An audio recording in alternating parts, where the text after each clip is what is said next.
जी नमस्कार, स्वागत है आप सभी का हमारे चैनल सीटेट अधिगम में। दोस्तों आज की इस वीडियो में हम लोग बात करने वाले हैं आप ही लोग के कमेंट के आधार पर इस वीडियो में।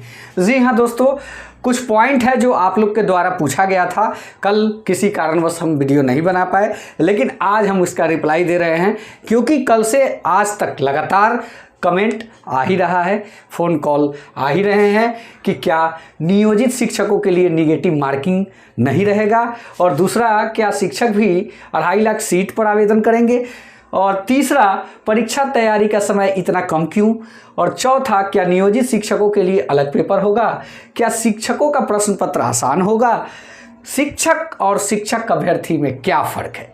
जी हाँ, ऐसे कमेंट, ऐसे सवाल जो आ रहे हैं, मतलब कि एक अफवाहों का बाजार गर्म है। कुछ असामाजिक तत्व कहिए, कुछ असामाजिक विद्यार्थी कहिए, जिनके द्वारा एक पोस्ट बनाया जाता है, जिसको एडिट किया जाता है, तमाम तरह की अफवाह को लिख के व्हाट्सएप ग्रुप, फेसबुक ग्रुप में डाला जाता है, हवा बनाई जाती है।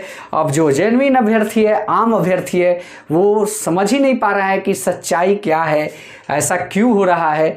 कल एक वैसा ही पोस्ट बना के न्यूज़ 18 या जी बिहार झारखंड के पोस्ट को बना के किया जा रहा था, जिसमें बताया गया कि शिक्षकों के लिए निगेटिव मार्किंग नहीं। अब उसको लेके पूरे ग्रुपों में लोग घूम रहे हैं और पूछ रहे हैं कि क्या ये सही है, क्या ये सही है।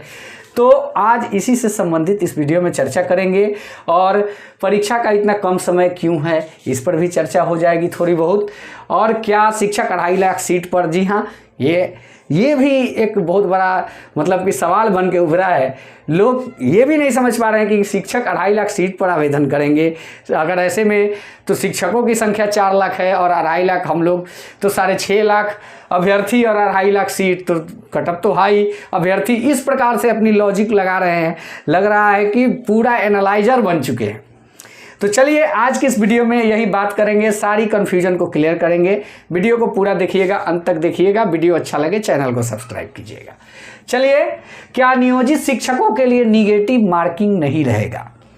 देखिए, पहले तो हम बता दें कि सभी के लिए परीक्षा होगी, सभी एक साथ परीक्षा देंगे, और रही बात कि जो भी नियमावली आएगी वो शिक्षक अभ्यर्थी हो या शिक्षक हो, सब पे लागू होती है।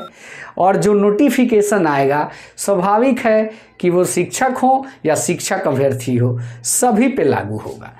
बात ये अलग है कि प्राइमरी का पेपर या फिर कोई भी 1 to 12 तक का पेपर आसान हो सकता है। इसके पीछे भी एक कारण है जो आगे हम इस वीडियो में आपको बताएंगे। चलिए दूसरे पॉइंट की तरफ बढ़ते हैं। क्या शिक्षक 2.5 लाख सीट पर आवेदन करेंगे? ऐसे में तो सीट कम हो जाएगी, कट ऑफ हाई हो जाएगा। अभ्यर्थी, जो आम अभ्यर्थी जो लगातार नियुक्ति प्रक्रिया का इंतजार कर रहे थे, 7वें चरण का इंतजार कर रहे थे, वो ऐसे ही बाहर, तो बहुत चिंता में पड़ गए हैं अभ्यर्थी। लेकिन ऐसा नहीं है, क्योंकि शिक्षक जो हैं वो अपने सीट पे ही बने रहेंगे। आप सुने होंगे, मुख्यमंत्री जी ने भी कहा है, या फिर किसी पेपर के कटिंग में भी पढ़े होंगे, या फिर नियमावली में ही पढ़े होंगे, या फिर शिक्षा मंत्री जी के स्टेटमेंट को ही देखे होंगे। तो ऐसा नहीं है कि शिक्षक जो हैं आपके सीट पे आवेदन करेंगे। शिक्षक अपने ही सीट पे आवेदन करेंगे। किस लिए? मान के चलिए कि एक प्रकार से प्रमोशन के लिए। अगर वो पास नहीं करते हैं तो भी वो नियोजित ही कहलाएंगे। वो सिर्फ परीक्षा जो दे रहे हैं वो इसलिए कि राजकर्मी का दर्जा मिल जाए, और उनकी बहुत तमन्ना थी राजकर्मी की दर्जा और समान कार्य समान वेतन, ये सारी फैसिलिटीज़ जो है इनको मिल जाए, इसके लिए वो परीक्षा देंगे। ऐसा नहीं है कि वो शिक्षक बहाली के लिए परीक्षा देंगे, वो जस्ट लाइक प्रमोशन के लिए परीक्षा देंगे। Clear confusion? तीसरे पॉइंट पे आते हैं, परीक्षा तैयारी का समय इतना कम क्यों? देखिए, यहाँ पे एक सवाल बनता है। कोई भी एग्ज़ाम होता है तो पहले वो एक नोटिफिकेशन निकालता है, उसके बाद एग्ज़ाम डेट निकालता है, अप्लाई डेट निकालता है। अप्लाई डेट के बाद ये त्रुटि का, जिसको हम लोग करेक्शन कहते हैं, करेक्शन का डेट निकालता है। ये करेक्शन होने के बाद एडमिट कार्ड का डेट निकालता है और एडमिट कार्ड के ऊपर लिखा होता है कि एडमिट कार्ड से परीक्षा कब होगी। तो देखिए, नोटिफिकेशन पहले निकला, इसके बाद नोटिफिकेशन में रहता है कि अप्लाई कब से। तो यहाँ पे आप मान के चलिए कि 20 दिन। अप्लाई डेट के बाद क्या होता है, अप्लाई 20 दिन बाद स्टार्ट होता है और लगभग 25 दिन का मौका दिया जाता है या फिर 20 दिन का और दिया जाता है अप्लाई करने के लिए। तो यहाँ पे 40, उसके बाद आता है अप्लाई डेट समाप्त होने के बाद आता है करेक्शन का डेट। इसमें भी 20 दिन का टाइम दे दिया जाता है करेक्शन के लिए, त्रुटि के लिए। तो ये हो गया आपका 60। उसके बाद जब करेक्शन हो जाता है तो यहाँ एक टाइम गैप लिया जाता है जो कि 20 से 25 दिन इसका भी होता है। उसके बाद मेरिट एडमिट कार्ड जारी होता है। एडमिट कार्ड के 10वें रोज बाद परीक्षा का डेट रहता है। आप देख लीजिएगा तो कितना हुआ, 20 अब 20, 40 अब 20, 60 अब 25, 85 या 10, 95।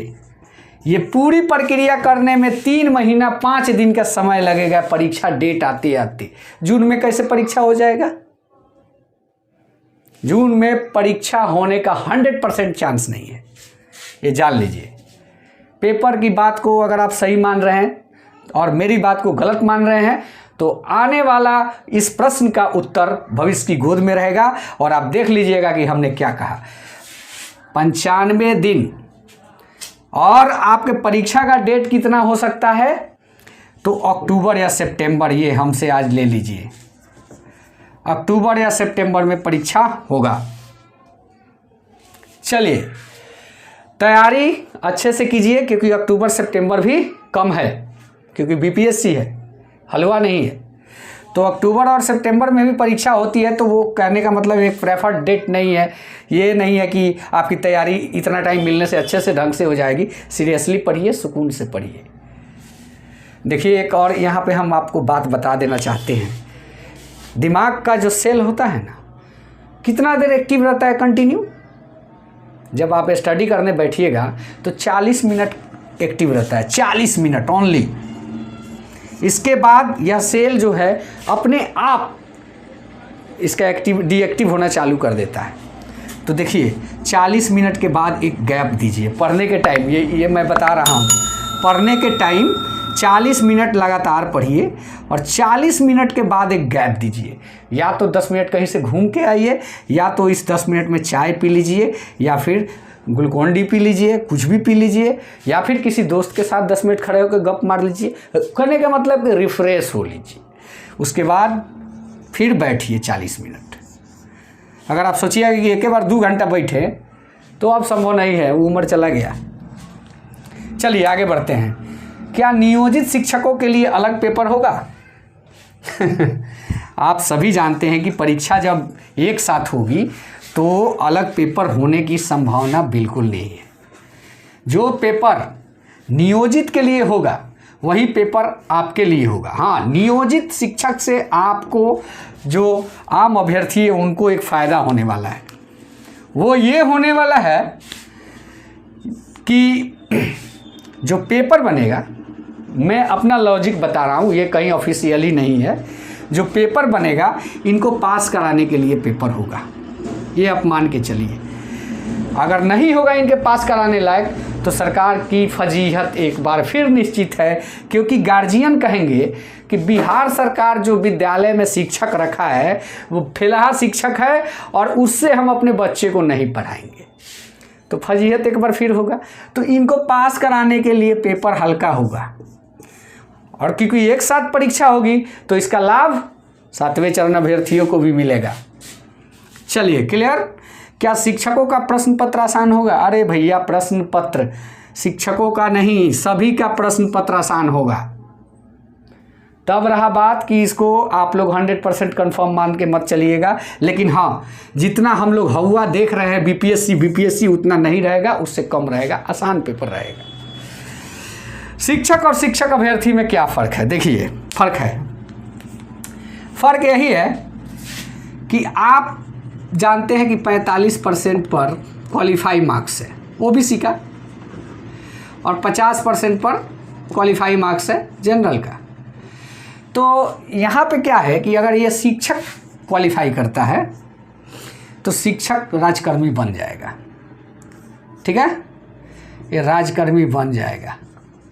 लेकिन इस मार्क्स को आप क्वालिफाई करते हैं तो समझिए कि आप पर फाइट है, कंपटीशन है, क्योंकि 55 से ज़्यादा कहीं 65 वाले हैं, कहीं 75 वाले हैं, कहीं 85 वाले हैं। तो इनको तो बस पास हो गया, इनकी काम हो गई।